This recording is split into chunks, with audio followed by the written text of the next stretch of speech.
एहतियात और ध्यान रखना है।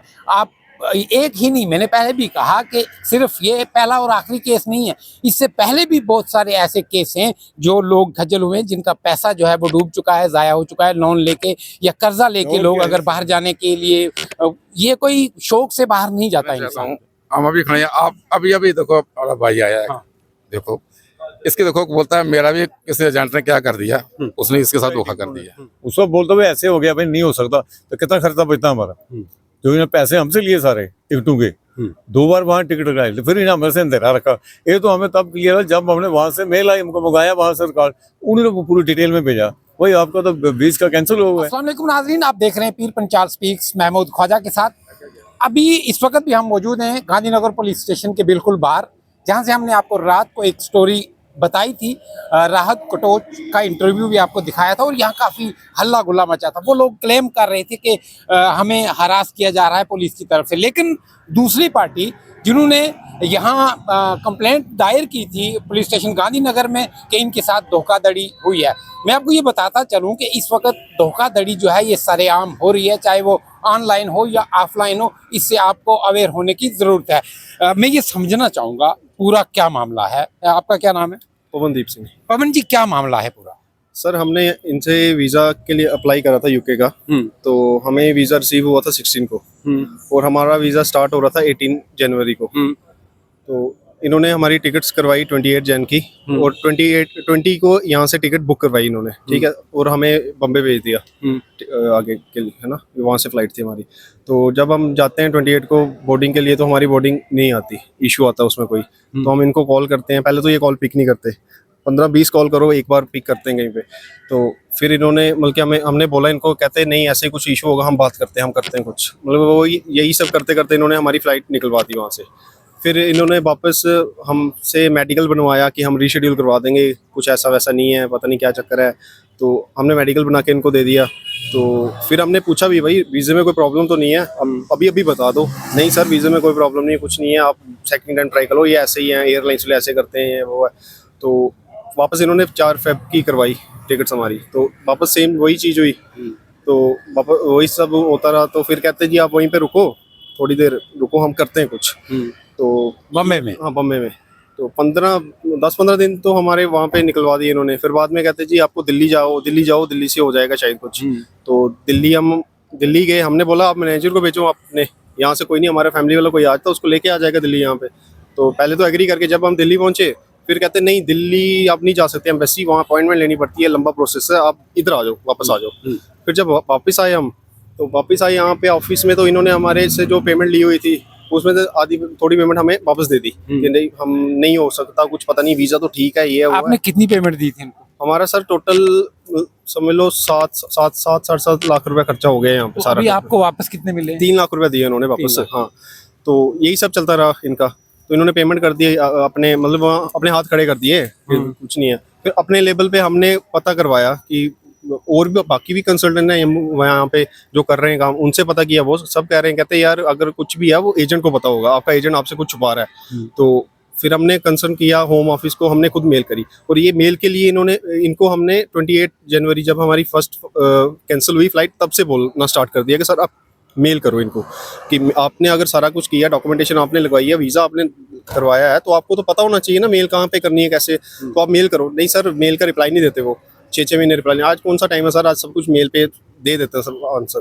तो फिर हमने अपने लेवल पे एयरलाइंस वालों से जो भी है करके होम ऑफिस का नंबर वो लिया, मेल आईडी ली, उनको मैंने मेल की। आपने अपनी ऑफिशियल मेल से मेल? नहीं, जब इन्होंने 3 लाख हमें दिया, तब इन्होंने हमें मेल आईडीज दे दी कि आपकी ये मेल आईडीज है, ईमेल आईडीज है, आप देख लो, अगर आपसे कुछ होता आप अपने लेवल पे एक बार ट्राई कर लो, इन्होंने कहा हमें।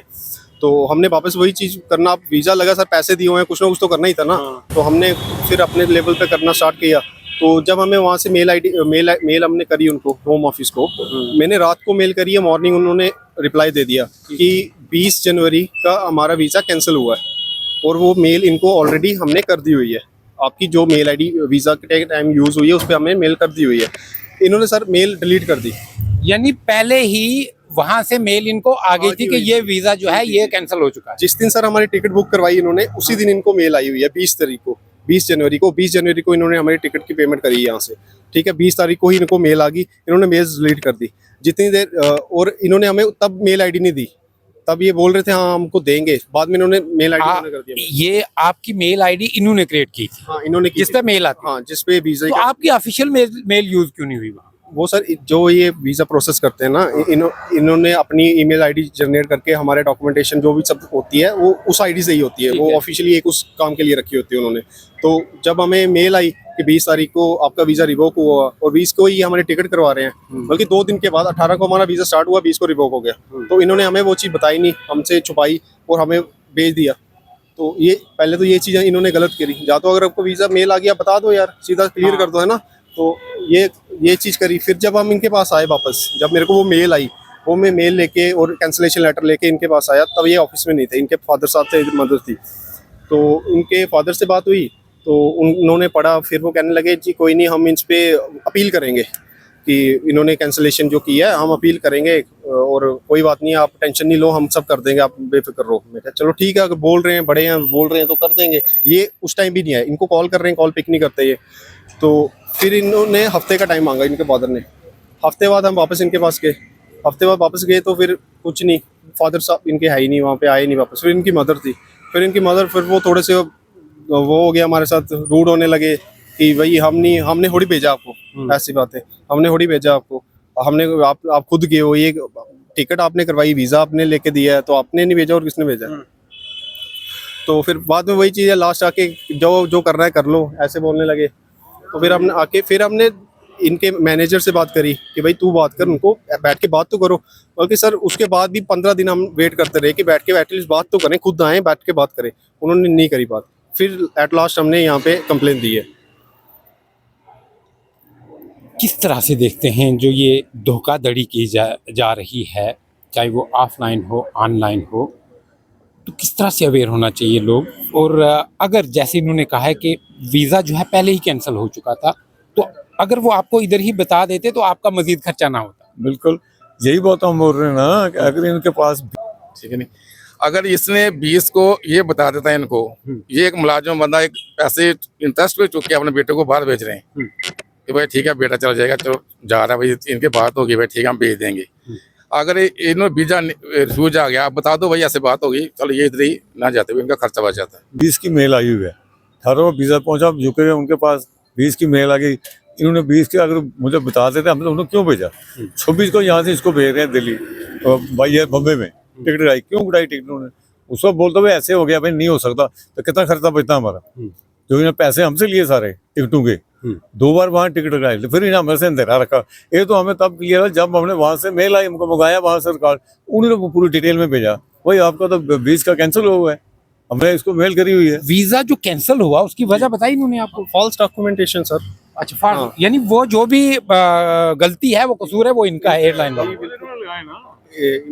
इमिग्रेशन वालों का, कंसल्टेंट का। वो तो इन्होंने लगाने डॉक्यूमेंट, हमने तो वीज़ा इनसे लेना था ना, इन्होंने हमारी बात हुई वीज़े की।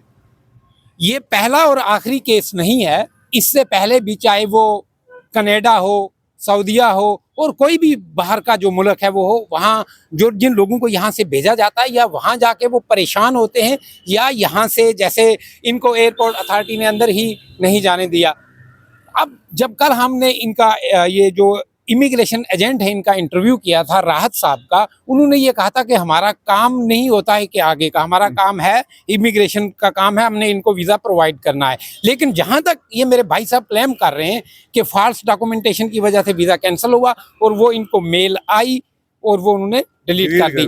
अब आने वाले वक्त में देखना है जो पुलिस किस तरह से इन्वेस्टिगेट करती है इस केस को, और जो इसके बाद जो लोग परेशान होंगे, जो इस चीज से दो चार होंगे, उनके लिए किस तरह से अवेयर किया जाएगा।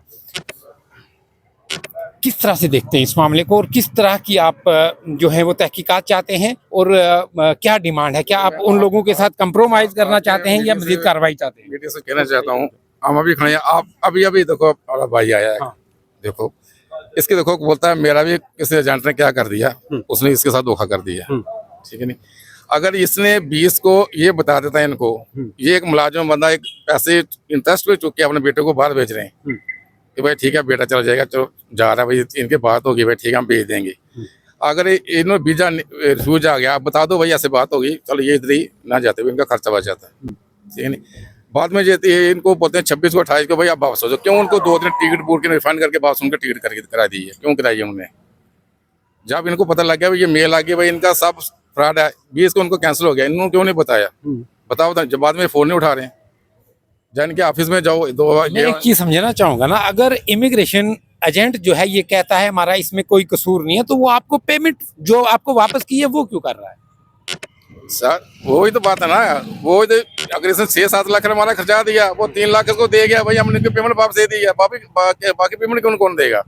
अगर सही होता है 3 लाख क्यों दे रहा है? और लेना तुम्हारे पैसे और लेना, तो जो तेरी बात हुई है भाई ये इसका लग जाएगा, बैठ जाएगा, जहाँ पे पहुंच जाएगा, बाकी पेमेंट दे दो। ये रोज इसके सुबह बैठते 10 बजे, अभी शाम को 5 बजे जाते, इतने बजे फ्लैट है, इतने बजे फ्लैट है, कहाँ गई फ्लैट अभी? अभी किस तरह की डिमांड जो है वो चाहते हैं आप? सारा हम चाहते हैं कि और कोई ना फंसे इनके पास।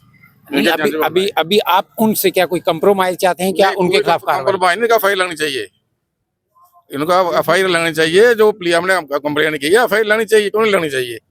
इनके ऑफिस में ये सीधे मुंह बात नहीं करते, इनके फादर से बेचारे वो बोलते हमें टेम दो बेटा, हम आपके पैसे दे देंगे वापस जितने पैसे।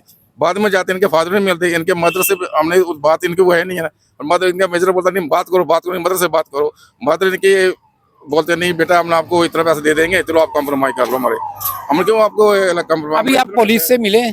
नहीं, अभी इनको कंप्लेंट दिया, आप बात हाँ गए थे, नहीं अभी कहीं आयु सभी के पेपर है वो बाहर हैं, अभी जाएंगे मिलेंगे उनसे भी, मिल के जाएंगे ना। अगर वो सही होते आओ ना, आप खुद आओ, आपकी मीडिया साथ आओ, एसओ साहब के बैठ के आप क्लियर कर दो, बाकी पब्लिक को पता लग जाएगा ना कौन सही है कौन गलत है। वो भी आए ना, हम भी बैठेंगे ना, बैठो आप भी आ जाओ, लोग को पब्लिक को पता चल जाएगा क्या सही है क्या गलत है, ये सच्चे हैं या झूठे हैं, पता लग जाएगा सभी को, क्यों बाकी को बताएंगे हम? आपने जो कमाई की हुई थी तो वो सारी खर्च दी आपने, तो बाकी लोगों को किस तरह से कहेंगे कि ऐसे फ्रॉडी जो लोग हैं, अगर आपके साथ ये फ्रॉड किया है इन्होंने, तो किस तरह से दूसरे लोगों को मैसेज देंगे कि आप बचे, और किस तरह यकीन करें ऐसे लोगों?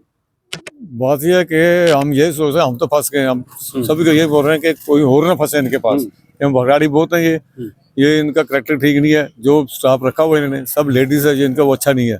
नंबर 2 थाने में गए, मैं खुद गया आयु साहब के साथ, वो उन्होंने बदतमीजी ऐसी बात नहीं है जो रात में मैं सुन रहा था, बोल रहे हैं क्या पता इनको क्या गुलदस्ता खिलाया उन्होंने, सब लेडीज आ रही, मदर क्यों आ रही है? कंप्लेंट तो लड़कों को खराब है, अगर मदर बोला लड़कों को भेजो, वो क्यों नहीं आ रहे थाने में? मदर क्यों? मदर लेडीज को क्या करेंगे? मदर को हम जानते ही नहीं है।